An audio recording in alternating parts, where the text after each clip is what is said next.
Welcome, everybody. Welcome to the What the Football channel. This is the Scrubber and BH show. We're excited to have you here today. Come on in. You're in the right place. We're going to do the prediction show for the upcoming Ravens game. My name is Scrubber.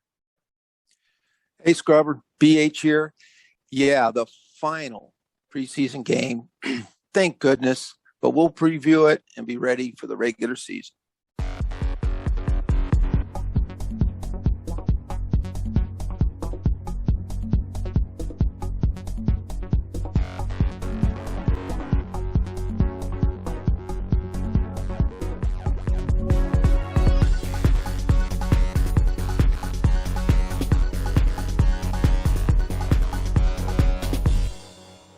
Welcome back, everybody. We got a great show for you today. Me and BH do. We're going to do some fundamentals that we're going to look forward to. We're going to do some scouting report. We're going to look at the Ravens a little bit. Coach is going to tell us a couple things. We're going to look at some guys that are on the edge. Some guys got caught. We're going to look at all that stuff. And we are going to do some fantasy courtesy of BH.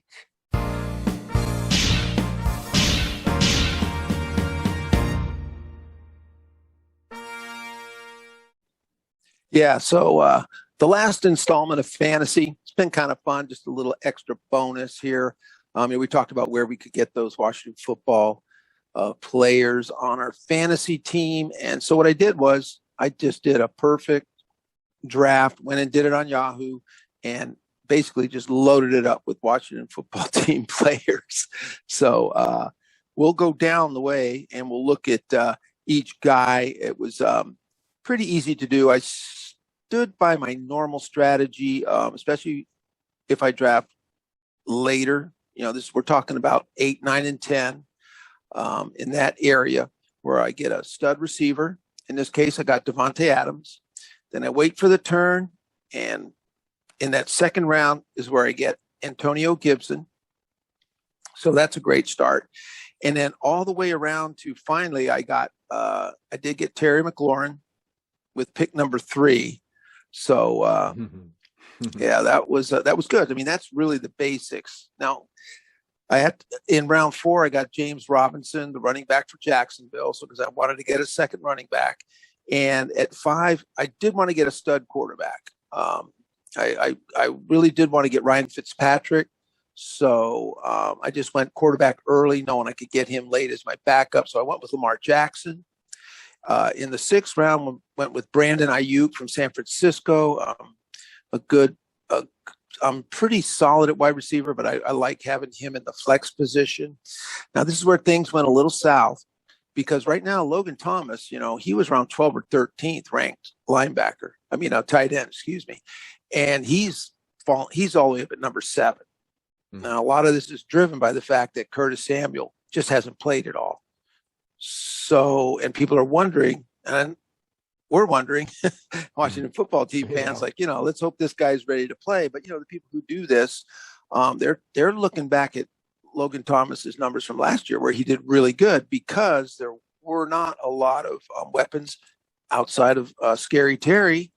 And so that's what's happening. I mean, he has really run up 5 and 6 spots. So I had to jump early, which I would never do, but I did. 7th round, got Logan Thomas. I got him. 8th round, again, I would never get a defense this early, but this is a heck of a defense. I was able to get the Washington football team. Yeah. So that was great. And I needed some filler at running back. I don't think I did a good job. I went ahead and got Melvin Gordon and Philip Lindsay, throwing darts there a little bit. But someone's got to run that ball in Houston. Their defense is terrible. They have to score 45 points a game. Philip Lindsay, he might be the guy. I think David Johnson earlier on, about 2 months ago, was looking really good, but through practice and through these fantasy games, he's really being relegated to a third down back. They're going with a younger guy, not that young, not even that dynamic, but Philip Lindsay's proven himself. So then 11th round, Curtis Samuel. That's throwing a dart there, man, because we really don't know. I mean, if he's healthy and out there, he's great. great guy to have on your bench. But I wanted to make this a Washington football team draft. And from there, I actually got Brandon Cooks. Once again, another Houston player. He's probably their number one wide receiver. The team's garbage, but like I said, the defense is not going to be good. They're going to have to score a ton of points. He is probably their best receiver. Now it gets interesting. Round 13, I got Dustin Hopkins, our rejuvenated kicker, right? Yeah. Coach trusted him. Everyone was having a meltdown. Got to get rid of this guy. Got to bring some other kickers in. Coach said, yeah, just wait a minute. Pump the brakes, fellas. And then he's back on. And in round 14, got Ryan Fitzpatrick, about right where you can probably get him. And hey, good, solid backup. Finished out the draft with Malcolm Brown from Miami. Miami's another weird situation at running back. They're going to be a committee. Who knows? But, man, people are getting Myles Gaskin in the 5th round.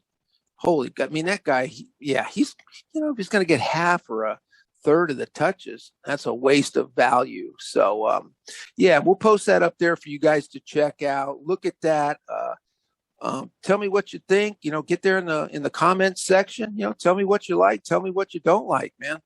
Let's talk about it a little bit. But there it is. I mean, if you want to have that killer Washington football team, fantasy team, this is a great way to go. All right, Scrub. Hey, no problem, man. So what are we doing now, man?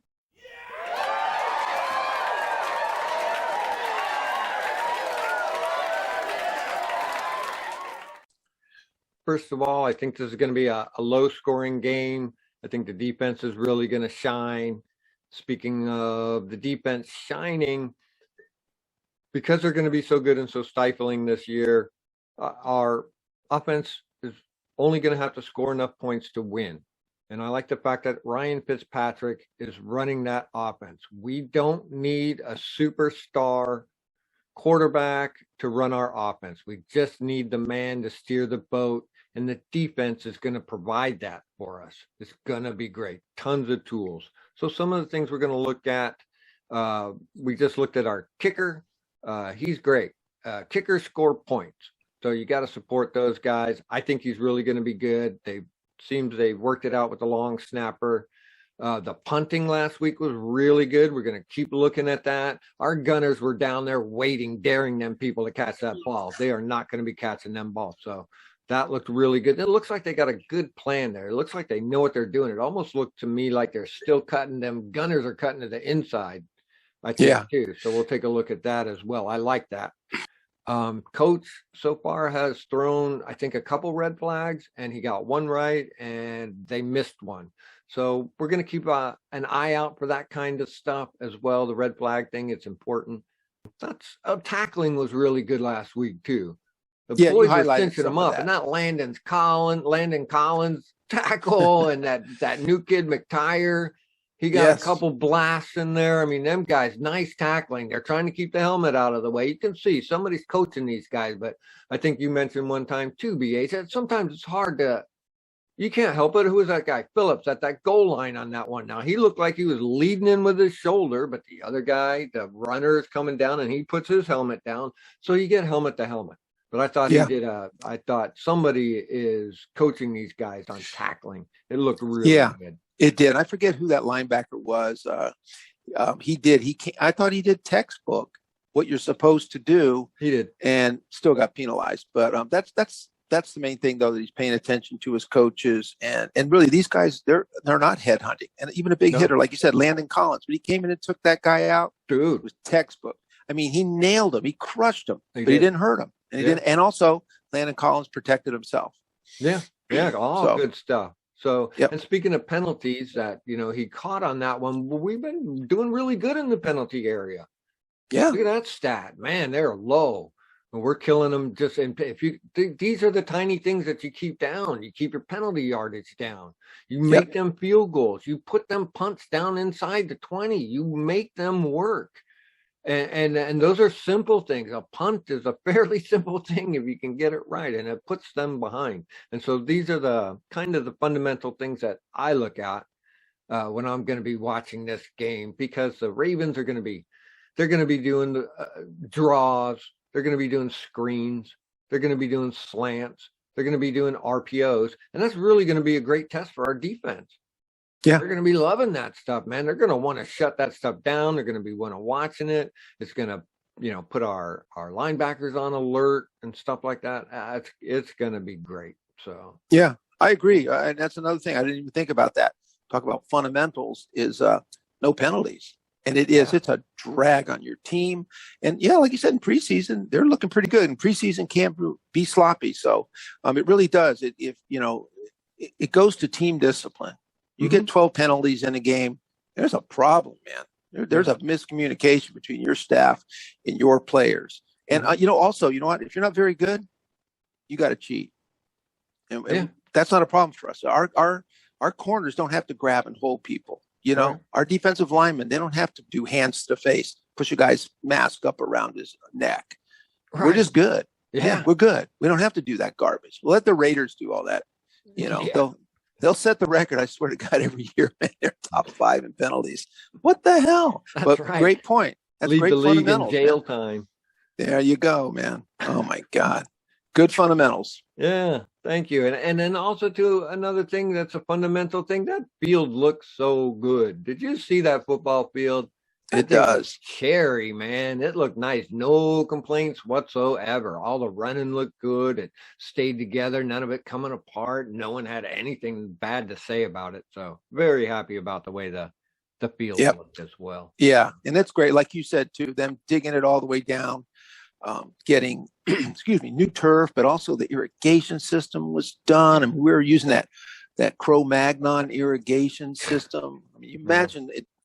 All the 23 years, all the new stuff they've learned about grass technology and blends. There's no reason for turf to be coming up from guys' cleats and stuff. This is a team on the move in every aspect of what they're doing, even down to the blades of grass. They've changed and improved and gotten better as they can. So it's really cool.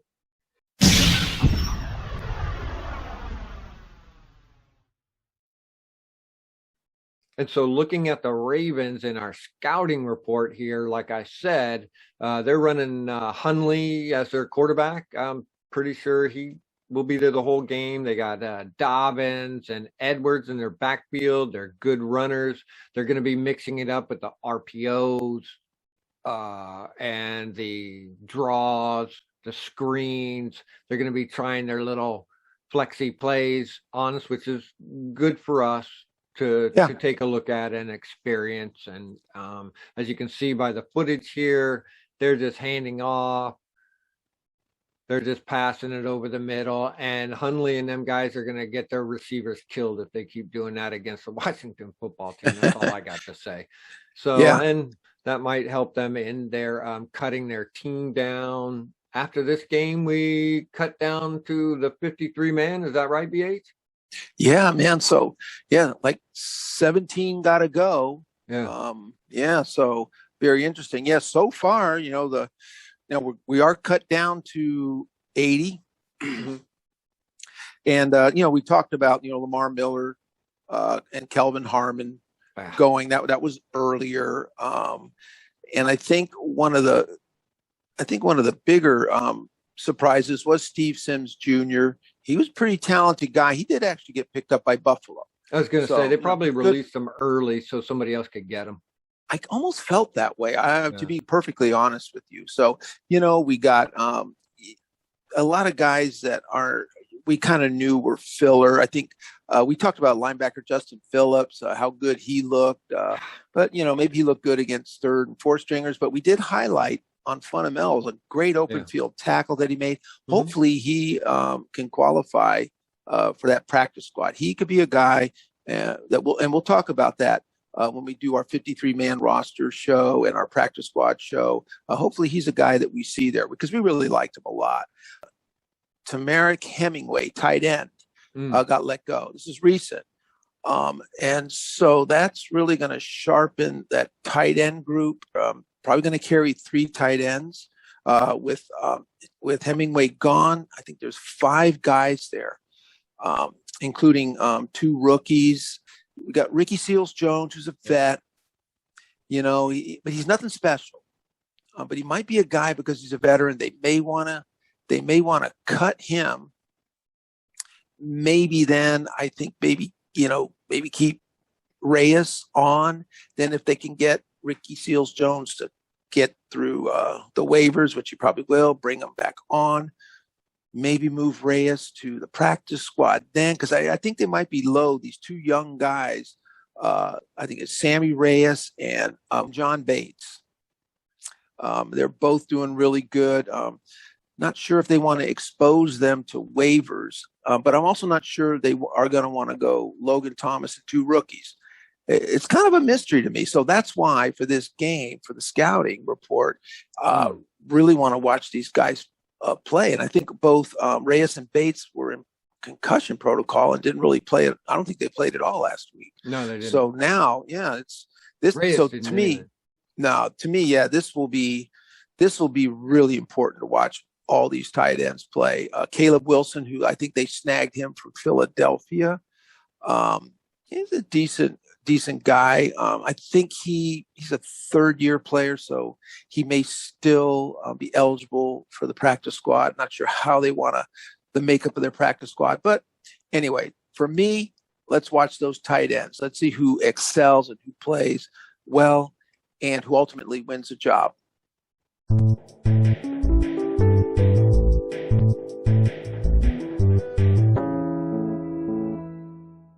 It's been great. Ryan obviously is a very smart player and has a lot of experience.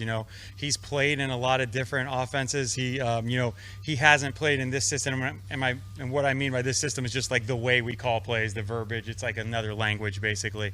Some of the concepts we run, he hadn't been familiar with, but like through the course of the off season, he kind of gave everything a chance, and he's come back and said, hey, I like this, and I get it. I get where it's coming from now. And just, it took reps. I'm grateful that we had an off season this year. We were able to do that kind of stuff. And then he said, hey, I've done this before. And I said, sure, let's take a look at it. And he's got clips, and we'll look at it, and it fits our guys. Some stuff he's done doesn't necessarily fit us, but yeah, it's been a work in progress. And when you got a guy with that much experience, you listen to him. It's a different dynamic than maybe some other situations. When you zone in and you're playing a specific team, and it's game plan, and you kind of know what to expect, there'll be like some parameters or some plays of, hey, if we get this, do that, or certain types of things as far as that goes. Just overall kind of doing things the way that they're supposed to be done. I mean, we're a big believer in process over results. You might get results doing something the wrong way, but that's not a long-term, long-term situation for success. We're evaluating more than just the games. The games, we've had 3 of them, and though we're playing a lot of guys, so there's limited reps. We see these guys day in and day out in practice and how they conduct themselves. And then the big thing that happens in the games is, see how guys handle it, because the intensity does crank up a little bit. It's not quite the regular season, but, all of a sudden the lights are on and you're in the game setting. There's not any coaches on the field. And some guys, it's a little bit too much for them. So how do they handle, those situations? That's kind of the next test, in a guy when they're coming up. It's not just, hey, we got to do a great job of throwing the ball down the field more. It's just, hey, these are the plays, and read it out and put the ball where it's supposed to go. And if you keep stacking enough good decisions, then you're going to move the ball and score points. Kind of like what I was talking about with the quarterbacks, the running backs are decision makers too. We have a blocking scheme, and then based on how the defense fits the run, they decide where the ball goes, and he makes quick decisions. The ball goes where it's supposed to go, and then he has the ability to make yards when it's not there, so that's really what you're looking for from a back. He's caught the ball well, which is important in our offense. There's a lot of guys that maybe have the skill set to kind of be versatile, but the mental, they can't handle, moving around, just because it's hard, to play. It's hard to play one position in this league, much less kind of multiple. But he is more than able to do that, has a very good memory and recall. So just, I talk to him every day and say, just get healthy, man. We're ready for you when you come back. So.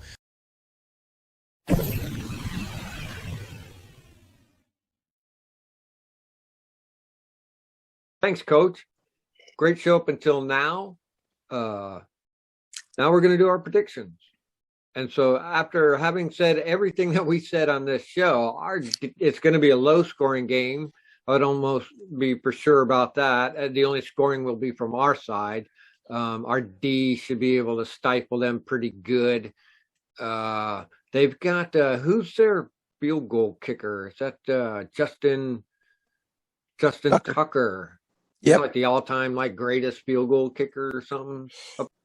So having said all that, it looks like a win for the boys. Looks like it'll be a tough game, but it's at home on that nice turf.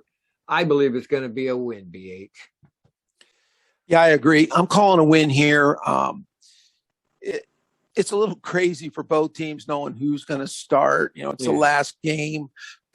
I think with the Ravens, though, man, they've had some issues with the injuries to their quarterbacks. They've only got really two. Lamar Jackson, I think you mentioned, was Hundley. Yeah. I'd be surprised if Hundley played the whole game. Yeah. Their receivers are really banged up, and they do love to run, so we'll probably see a lot of that. Yeah. But yeah, I think at home, I think we could do this. Now, this is a big deal, though. I think the Ravens have tied a modern football record. I think it's 19 straight preseason games. I love it. Man, talk about down. Okay. Yeah. So you said, you talk about the narratives. Yeah. There's a narrative. Let's just take that one away. And anyway, how lame are you getting all excited about your preseason streak? Yeah. I mean, who cares? Right. But anyway, we'll break that streak.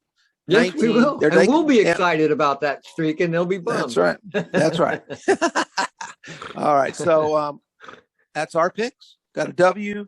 Yeah. So now analog intelligence. Let's see what AI says. And Scully and Pissed Off Turtle are guarding it.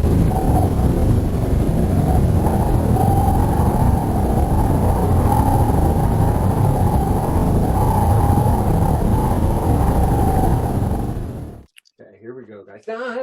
Easy. All right. You get to call it, BH. All right. As usual, heads, it's Washington football team. Tails, Baltimore Ravens.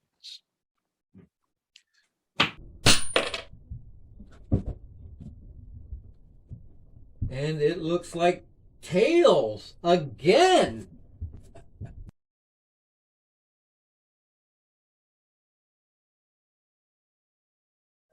That's you and me for the win. And AI thinks he thinks the Ravens are going to win. He's eyeballing that 20-game streak, I guess. So I guess that's his prerogative. that's okay. That's fine. Yeah, no, he's got to go with what he knows. That's it. Yeah, he doesn't know shit. That's right. Okay. Anyway, we got some important dates coming up, man. We do. Got some important show. Let's talk about that. Okay. Well, actually, the game is going to be August 28th. That's a Saturday, so don't miss the game.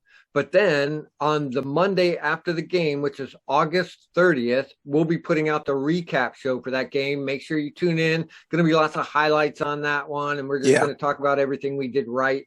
And then also the upcoming 53-man roster live stream that me and BH got planned. So, yeah, that'll be on September 7th. That'll be that bye week in between the end of the preseason and the beginning of the regular season. So don't miss the 53-man roster live stream from me and BH. We're excited about it. It'll be our first time, and we'd love to have you guys come on, get in that chat room, say hello to each other. And man, this is going to be a fun game. I'm looking forward to it. Yeah, the game's going to be fun. And you're really right. Everybody get in there on that live stream for that 53-man roster show, because it's a happy time. We're just talking about the great players that we have. We're going to go through the starters. We're going to go through the depth. And we are going to look at that practice squad, see who made the practice squad. And so, yeah, that's all going to be a blast. So